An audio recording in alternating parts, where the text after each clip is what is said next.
சூளக்கரைமேடு வ.உ.சி. நகரில் நமது நினைவில் வாழும் உயர் திரு எஸ். மாரியப்ப பிள்ளை ஐயா அவர்களால் தோற்றுவிக்கப்பட்டு செயல்பட்டு வரும் வ.உ.சி. நற்பணி மன்றத்தின் நிர்வாகிகள் மற்றும் உறுப்பினர்கள் உள்ளிட்ட அனைவருக்கும் எனது வணக்கத்தை தெரிவித்துக் கொள்கிறேன்.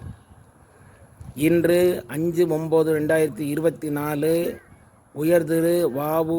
சிதம்பரம் பிள்ளை ஐயா அவர்கள் பிறந்த நாள். 5/9/1872 அவதரித்து தேசமே பெரிதென வாழ்ந்து 18/11/1936 மறைந்தாலும் இதய தெய்வமாக நம்மிடையே வாழ்ந்து வரும் உயர் திரு வ.உ. சிதம்பரம் பிள்ளை ஐயா அவர்கள் தேசத்துக்காக தனது சொத்து சுகங்களையெல்லாம் இழந்து சிறையில் அனுபவித்த இன்னல்களை விவரிக்கிறது இந்த சிறை வரைந்த சித்திரம். இன்று செப்டம்பர் 5, 2024 உயர்திரு வ.உ.சி. ஐயா அவர்களின் 153வது பிறந்த நாள். கப்பலோட்டிய தமிழன் உயர்திரு வ.உ. சிதம்பரம் பிள்ளை ஐயா அவர்களின் இறுதிக்காலம் குறித்து பெரும்பாலான மக்களுக்கு தெரிய வாய்ப்பில்லாமல் போனது வருந்தத்தக்கது. 1908 சிறை சென்ற உயர்திரு வ.உ.சி. ஐயா அவர்கள் 1912 டிசம்பர் மாதம் விடுதலையானார். வ.உ.சி. ஐயா அவர்கள் விடுதலையாகி வருவதற்குள் எந்த ஆங்கிலேயர்களை எதிர்த்து கப்பல் விடப்பட்டதோ அந்த ஆங்கிலேய கம்பெனியிடமே சுதேசி கப்பலை விற்றுவிட்டார்கள். அச்சமயம் மகாகவி பாரதியார், சிதம்பரம் பிள்ளை, மானமே பெரிதல்லவா? ஒரு சில ஓட்டை காசுகளுக்காக எதிரியிடமே கப்பலை விற்றுவிட்டார்களே. அதைவிட கப்பலை சுக்கலாக நொறுக்கி வங்காள குடாக்கடலில் மிதக்க விட்டாலாவது எனது மனம் ஆறியிருக்குமே என்று கடுஞ்சினத்துடன் வ.உ.சி. ஐயா அவர்களிடம் முறையிட்டுள்ளார். இதையடுத்து சென்னை சிந்தாதிரிப்பேட்டை, மயிலாப்பூர், பெரம்பூர் என பல்வேறு இடங்களில் குடியேறினார். சென்னை, கோவை, ஒட்டப்பிடாரம், கோவில்பட்டி, தூத்துக்குடி என பல்வேறு ஊர்களில் வாழ்ந்து பார்த்தார். ஆனால் வறுமை அவரை வாழவிடவில்லை. சென்னை, மயிலாப்பூரில் பரிபூரண விநாயகர் கோயில் தெருவில் வாழ்ந்த வ.உ.சி. அவர்கள் வீட்டு வாடகை உயர்த்தப்பட்டதால் குறைவான வாடகை தேடி பெரம்பூர் பகுதியில் சுடுகாட்டுக்கு அருகில் வசித்துள்ளார். சுடுகாட்டுக்கு வரும் பிணத்தை எரிக்கும்போது வெளிவரும் வாசனை தாங்க முடியாமல் சிந்தாதிரிப்பேட்டை பகுதிகளில் சில காலம் வாழ்கிறார். அச்சமயம் தன் வாழ்நாள் ஜீவனத்தை நடத்த வேண்டி மளிகை கடை, நெய்க்கடை, மண்ணெண்ணெய் கடை போன்ற பல தொழில்களில் ஈடுபட்டாலும் வாழ்க்கை ஜொலிக்கவில்லை. அரிசி விற்றார், மண்ணெண்ணெய் விற்றார், ஆனால் தன்மானத்தை விற்கவில்லை. யாரிடமும் கையேந்தவில்லை. சுயராஜ்ய நிதியிலிருந்து திலகர் மாதந்தோறும் அனுப்பி வைத்த 50 ரூபாய் அவருக்கு ஓரளவு உதவியாக இருந்தது. தென்னாப்பிரிக்க தமிழர்கள் இதனை கேள்விப்பட்டு ஒரு தொகையை வ.உ.சி.யிடம் சேர்க்குமாறு காந்தியிடம் கொடுத்தனுப்பினர். ஆனால் ஏனோ அது வ.உ.சி.க்கு வந்து சேரவில்லை. இப்போது இருக்கும் நிலையில் அந்த பணம் வேண்டாம் என்று நான் சொல்லப்போனால் அது நான் எனக்கும் என் குடும்பத்தார்க்கும் இழைத்த தவறாகிவிடும் என்று வெட்கத்தை விட்டு காந்திக்கு கடிதம் எழுதும் அளவிற்கு வ.உ.சி. இருந்தார். அவர் இறுதி காலத்தில் எழுதி வைத்து உயில் கண்ணீர் வரவழைக்கும். தூத்துக்குடி சரோஜினி ஸ்டோர்ஸ் ஜவுளி கடைக்கும் வன்னிய தெரு எண்ணெய் கடைக்கும் எவ்வளவு கடன் வைத்துள்ளேன் என்பதை சொல்லியிருந்தார். அந்த உயிலில் தனது கடன்களை குறிப்பிடுகிறார். வீட்டு வாடகை பாக்கி 135 ரூபாய், துணிக்கடை பாக்கி 30 ரூபாய், எண்ணெய் கடை பாக்கி 30 ரூபாய், சில்லறை கடன் 50 ரூபாய், தனிநபர்களுக்கு தரவேண்டிய கடன் 86 ரூபாய் என்று குறிப்பிட்டுள்ளார். இந்த தேசத்திற்காக கப்பல் விட்டவர் இறுதியில் மளிகை கடை பாக்கி கூட தர இயலாத கடன்காரனாக செத்துப்போனார். குடும்பத்தை காப்பாற்ற மளிகை கடை நடத்தினார். மண்ணெண்ணெய் விற்றார். வெள்ளையர்களை எதிர்த்து கப்பல் நிறுவனத்தை நடத்திய வ.உ.சி.க்கு வணிக வியாபாரம் செய்ய தெரியவில்லை. இந்த இக்கட்டான சூழலில் வ.உ.சி.க்கு வழக்கறிஞர் உரிமையை மீட்டு தந்தவர் வெள்ளையர் நீதிபதி வாலஸ். அவரின் உதவிக்கு நன்றிக் கடனாக தனது மகனுக்கு வாலேசுவரன் என்று பெயரிட்டார் வ.உ.சி. இந்திய விடுதலைக்கு போரிட்டவருக்கு உதவ ஒரு வெள்ளையன் முன் வந்த தருணத்தில் நம் விடுதலைக்கு காரணமான அவருக்கு உதவி செய்ய ஒரு இந்திய குடிமகன் கூட வரவில்லை என்பது மிகவும் வெட்கி தலைகுனிய வேண்டிய ஒரு தருணம். கப்பலோட்டிய தமிழன் உயர்திரு வ.உ. சிதம்பரம் பிள்ளை ஐயா அவர்களின் பிறந்த தினம் இன்று. சும்மா கிடைக்கவில்லை சுதந்திரம். 1872 ஆண்டில் பிறந்த உயர்திரு வ.உ.சி. ஐயா அவர்கள் தனது 64வது வயதில் மறைகிறார். 1908 ஆண்டு சரியாக தனது 35வது வயதில் சிறையில் நுழையும் அவர் 40 வயதினில் வெளிவருகிறார். பாளையங்கோட்டை சிறையில் விசாரணை கைதியாக 3 மாதங்களும், கோயமுத்தூர் சிறையில் கடுங்காவல் மற்றும் நாடு கடத்தல் தண்டனை கைதியாக 30 மாதங்களும், கேரளத்தில் உள்ள கண்ணனூர் சிறையில் கடுங்காவல் மற்றும் தண்டனை கைதியாக 24 மாதங்கள் 22 நாட்களும் இருந்திருக்கிறார். தனது வாழ்நாட்களில் 4.25 ஆண்டுகளை, அதாவது 57 மாதங்கள் 22 நாட்கள் அவர் சிறையில் இருந்திருக்கிறார். திருநெல்வேலி செஷன்ஸ் வழக்கரங்கில் பெரியவர், சுப்பிரமணிய சிவா மற்றும் பத்மநாப ஐயங்கார் ஆகிய மூவர் மீதும் இ.பி.கோ. பிரிவு 108 கீழ் வழக்கு பதிவு செய்யப்பட்டு பின்னர் அது பிரிவு 107(4) ஆக மாற்றப்பட்டு அவ்வழக்கு விசாரிக்கத் தொடங்குவதற்கு முன்பாகவே மூவரும் கைது செய்யப்படுகின்றனர். நன்னடத்தைக்காக செலுத்தச் சொன்ன பிணைத் தொகையை முதலில் கட்ட மறுத்து பின்னர் கட்ட ஒத்துக்கொண்ட போதும் அதை ஏற்க மறுத்து தள்ளுபடி செய்து உத்தரவிடுகிறான் நீதிபதி விஞ்ச். சென்னை உயர் வழக்கரங்கில் அந்த உத்தரவின் மீது மூவர் சார்பாகவும் மேல்முறையீடு செய்யப்படுகிறது. அங்கே விஞ்சின் உத்தரவு ஏற்க மறுக்கப்பட்ட வழக்கும் ரத்து செய்யப்படுகிறது. அதற்கான உத்தரவு நெல்லை வந்தும் கூட பத்மநாப ஐயங்காரை மட்டும் விடுவித்துவிட்டு பெரியவர் மற்றும் சுப்பிரமணிய சிவா ஆகிய இருவர் மீதும் தலா 2 வழக்குகள் புதிதாக பதிவு செய்யப்படுகின்றன. சுப்பிரமணிய சிவத்திற்கு அடைக்கலம் கொடுத்ததாக பிரிவு 124(a) மற்றும் அரசுக்கு எதிராக மக்களிடம் பேசியதாக பிரிவு 153(a) ஆகிய 2 வழக்குகள் பெரியவர் மீது பதிவு செய்யப்படுகின்றன. 3 மாதங்கள் நடைபெற்ற விசாரணைக்குப் பிறகு 2 வழக்குகளுக்கும் 20 40 ஆண்டு காலம் ஒன்றன்பின் ஒன்றாக அந்தமான் சிறையில் தீவாந்திர கடுங்காவல் தண்டனையாக பெரியவர் கழிக்க வேண்டுமென தீர்ப்பு வழங்கப்படுகிறது. சென்னை உயர் வழக்கரங்கில் அத்தீர்ப்பின் மீதும் மேல்முறையீடு செய்யப்படுகிறது. அங்கு 40 ஆண்டு கால தண்டனையானது 4-6-10 ஆண்டுகாலம் ஒன்றன்பின் ஒன்றாக அந்தமானில் அனுபவிக்குமாறு குறைக்கப்படுகிறது.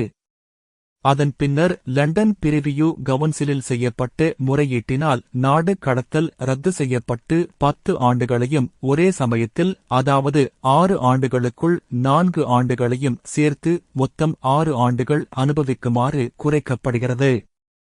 6 ஆண்டுகளில் 3 விசேட கால விடுதலைக்கான குறைப்பு காலமாக 1.5 ஆண்டுகள் போக மீதம் 4.5 ஆண்டுகளுடன் ஏற்கனவே விசாரணை கைதியாக 3 மாதங்களையும் சேர்த்து ஆகஸ்ட் மொத்தம் 4.25 ஆண்டுகளை பெரியவர் சிறையில் இருந்திருக்கிறார்.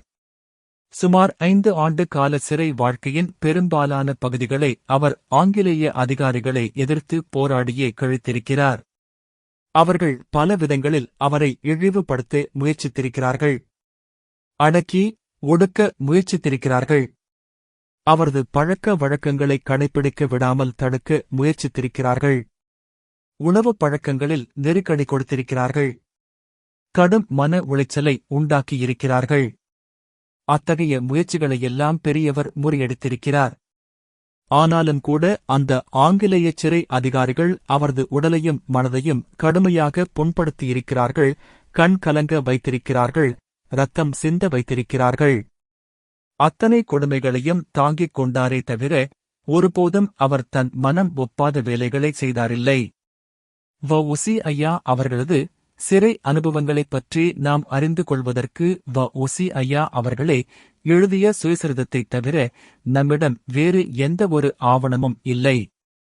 ஒருவேளை வ.உ.சி. ஐயா அவர்கள் தனது சுயசரிதத்தை எழுதாமல் போயிருந்தால் அவரது சிறை வாழ்க்கை குறித்து நம்மால் எதையும் அறிய முடியாமலேயே போயிருக்கும். மார்ச் 12, 1908 மாலை 3 மணிக்கு பாளையங்கோட்டை சிறைக்குள் மூவரும் நுழைகிறார்கள். நுழைந்ததுமே பிரச்சினை தொடங்குகிறது. காலையிலிருந்தே நீங்களெல்லாம் வருவீர்களென்று எதிர்பார்த்திருந்தேன். அப்பா, மகன், பேரன் மாதிரி 3 பேரும் வந்திருக்கீங்க, புத்தியோடு இருங்க என நக்கலாக வரவேற்கிறான் ஜெயிலர். அதற்கு நீ ஒத்து வந்தீன்னா சரிதான் என அவனை பதிலுக்கு நக்கல் செய்கிறார் வ.உ.சி. ஐயா அவர்கள்.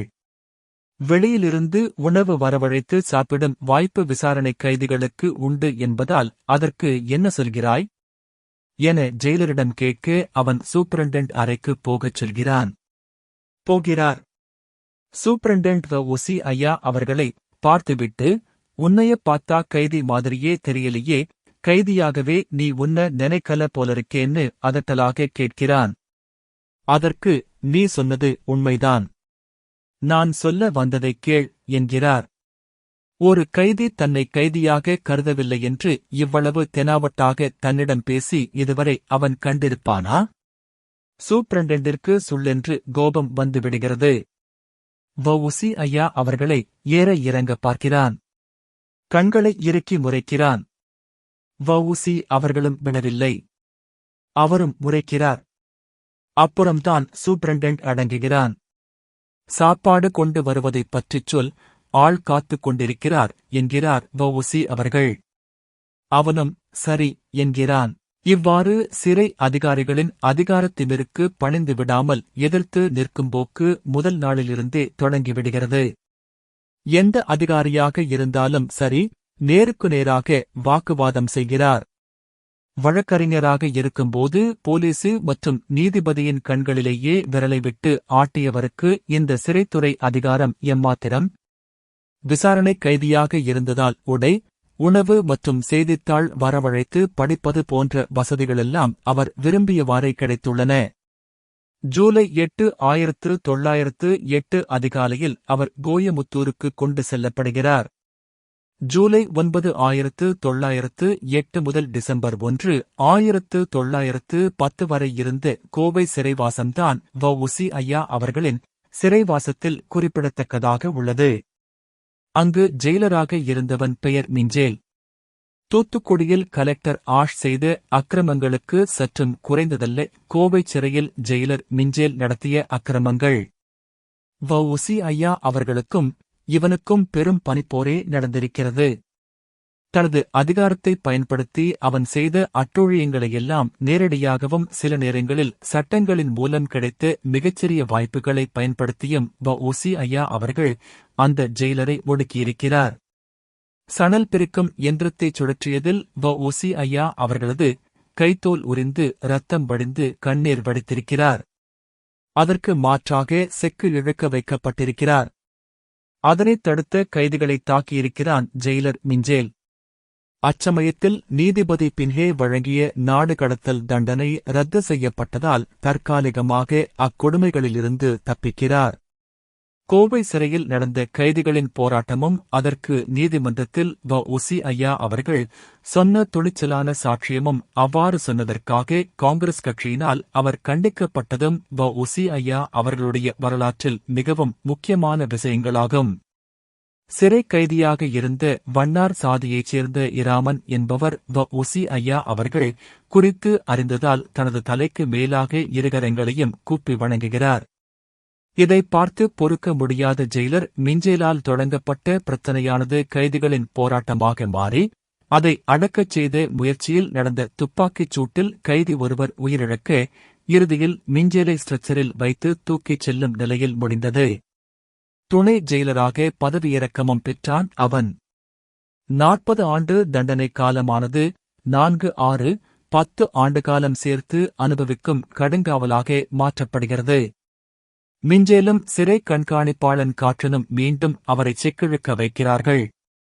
சிறை கலவரம் குறித்து விசாரிக்க வந்த சிறைத்துறை ஐ.ஜி.யிடம் இருவரது அட்டூழியங்கள் குறித்தும் நேரடியாக புகார் சொல்கிறார் வ.உ.சி. ஐயா அவர்கள். அரசியல் கைதிகளை முறையாக நடத்துங்கள் என ஐ.ஜி. இருவரையும் கண்டிக்கிறான். இதனால் கோபத்தின் உச்சிக்குச் சென்ற இருவரும் வ.உ.சி. ஐயா அவர்களுக்கு மனரீதியான உளைச்சலை கொடுத்து ஒடுக்க முயற்சிக்கிறார்கள். சிறை வளாகத்தை கூட்டிப் பெருக்கவும் மூத்திரச் சட்டியை எடுத்துப் போகவும் சட்டவிரோதமாக நிர்பந்திக்கிறார்கள். அவருக்கு வழக்கமாக சைவ உணவு சமைத்து தருகின்ற பிராமண கைதியை பரோலில் வெளியில் அனுப்பிவிட்டு வேறொருவரை குளித்து வெள்ளை வேட்டி சட்டை அணிவித்து நெற்றியில் திருநீறு பூசச் சொல்லி உணவு அனுப்பி வைக்கின்றனர். அது என்ன மாதிரியான உணவாக இருந்திருக்கும்? அவர்களது திட்டத்தை புரிந்து கொண்டு வ.உ.சி. ஐயா அவர்கள் அதை முறியடிக்க எண்ணி அவ்வுணவை மறுத்து அந்தணரோ அல்லது பாண்டிய வேளாளனோ சமைத்த உணவினைத்தான் உண்பேன் என்கிறார். ஆனாலும் ஆங்கிலேய அதிகாரிகள் இணங்கவில்லை. 3 நாட்களாக உணவருந்தாமல் இருந்திருக்கிறார். 4ஆம் நாள் அதே உணவை சாப்பிட வற்புறுத்திய கண்காணிப்பாளர் காற்றனிடம் வ.உ.சி. ஐயா அவர்கள் எச்சரிக்க பயந்து ஓடிய அவன் உடனே வெளியிலிருந்து அந்தணர் ஒருவரை அழைத்து வந்து சமைத்து உணவளிக்க உத்தரவிடுகிறான். இச்சம்பவத்தை இன்று பெரும்பாலானவர்கள் தவறாக புரிந்து கொண்டு பெரியவர் சாதி வெறியராக இருந்திருக்கிறார் என முட்டாள்தனமாக பரப்பி வருகிறார்கள். இந்தச் சம்பவம் நமக்கு தெரிய வருவதே அவரது சுயசரிதத்திலிருந்துதான். அவர் எழுதாமல் இருந்திருந்தால் இச்சம்பவம் குறித்து யாருக்குமே தெரிய வந்திருக்காது. அவர் நினைத்திருந்தால் இச்சம்பவத்தை மறைத்திருக்க முடியும், மாற்றி எழுதியிருக்கவும் முடியும். ஆனால் அவ்வாறு செய்யாமல் மிக நேர்மையுடன் உள்ளதை உள்ளபடி எழுதியுள்ளார். அவர் வெளிப்படையாக இச்சம்பவத்தை குறிப்பிட்டு எழுதியிருப்பதன் நோக்கமே ஆங்கிலேயர்கள் தனக்கு ஏற்படுத்திய நெருக்கடிகளை தெரியப்படுத்தத்தான். மேலும் அவர் இதை குறிப்பிடும்போது ஜாதிபேதங்கள் பாரேன் எனினும் என்றே சொல்கிறார். பிரச்சனையின் முழுமைத்தன்மையை பார்க்க தவறுகின்ற சில மரமண்டைகள்தான் பெரியவர் மீது இழுக்கு ஏற்படுத்த தொடர்ந்து முயற்சி செய்து வருகிறார்கள். மிஞ்சேல் மற்றும் காற்றனுடன் வ.உ.சி. ஐயா அவர்கள் நடத்திய போராட்டத்தின் ஒரு பகுதியாகவே இந்தச் சம்பவம் பார்க்கப்பட வேண்டுமல்லாது இன்றைய நவீன அரைவேக்காட்டுச் சாதிய பார்வையுடனல்ல. ஒருநாள் வ.உ.சி. ஐயா அவர்களுக்கு புத்திமதி சொல்ல முயல்கிறான் மிஞ்சேல். வ.உ.சி. ஐயா அவர்களுக்கு கடுங்கோபம் வந்துவிடுகிறது. உனக்கும் உன்னப்பனுக்கும் உன் சூப்பிரண்டிற்கும் உனையாளும் கவர்னருக்கும் புத்தி சொல்லும் தகுதி எனக்குண்டு எனக் கூறுகிறார். அதனால் 15 வாரங்கள் அபராதம் என அறிவிக்கிறார்கள்.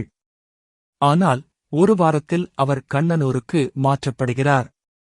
டிசம்பர் 1, 1910 முதல் டிசம்பர் 24, 1912 வரை கேரளாவின் கண்ணனூரிலிருந்த 2 வருடங்கள் 22 நாட்களில் வ.உ.சி. ஐயா அவர்களுக்கு பெரிய பெரிய அளவில் துன்பங்கள் தரப்படவில்லை.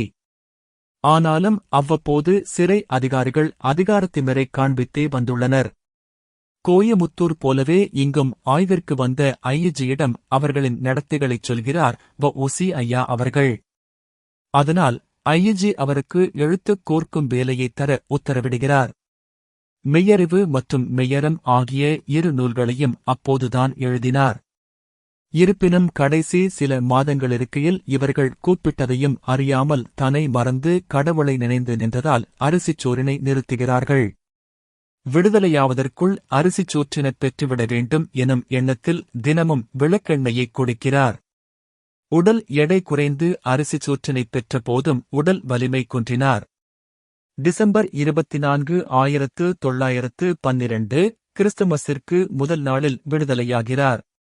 சிறைக்குள் நுழையும்போது அவரை வழியனுப்ப நூற்றுக்கணக்கான மக்கள் திரண்டிருந்தபோது சிறையிலிருந்து விடுதலையாகும் அவரை வரவேற்க 4 பேர் மட்டுமே காத்திருந்தனர். ஆங்கிலேயர்கள் எந்த நோக்கத்திற்காக வ.உ.சி. ஐயா அவர்களை சிறைக்கு அனுப்பினார்களோ அந்த நோக்கத்தை அவர்கள் ஈடேற்றிக் கொண்டனர். வ.உ.சி. ஐயா அவர்களின் சிறை வாழ்க்கையை எத்தனை முறை படித்தாலும் நாம் மீண்டும் மீண்டும் உணர்வது ஒன்றைத்தான். அதுதான் அடிபணியாமை. அவரது ஆளுமையை உருவாக்கிய அடிப்படை பண்புகளில் ஒன்றான அடிபணியாமை எனும் குணத்தை பூரணமாக வெளிப்படுத்திக் காட்டுகிறது அவரது சிறை வாழ்க்கை. 4½ ஆண்டு சிறை வாழ்க்கையில் எந்த இடத்திலும் அவர் அதிகாரிகளின் மிரட்டலுக்கு அடிபணியவில்லை. மனம் வருந்தி துடித்த போதும் அதிகாரத்திற்கு தலை வணங்கவில்லை. மொத்தத்தில் அவரது சிறை வாழ்க்கை வெளிக்காட்டுவது அவரது கொள்கை பற்றினால் உருவான வீரம் செறிந்த எதிர்ப்புணர்வைத்தான். இதை அவர் எழுதிய முதல் அரசியற் கட்டுரையான சுதேசபிமானம் கட்டுரையின் மூலமாகவே அறியலாம். சிறையில் பெரும் துயரங்களுக்கு அவர் ஆளாவதற்குக் காரணமான வழக்கிற்கு அடிப்படை அவர் அரசிற்கு எதிராக மக்களை தூண்டி பேசினார் என்பதுதான். தூத்துக்குடியிலும் நெல்லையிலும் அவர் பேசிய பேச்சுக்கள் எதுவும் இதுவரையிலும் முழுமையாக நமக்கு கிடைக்கவில்லை.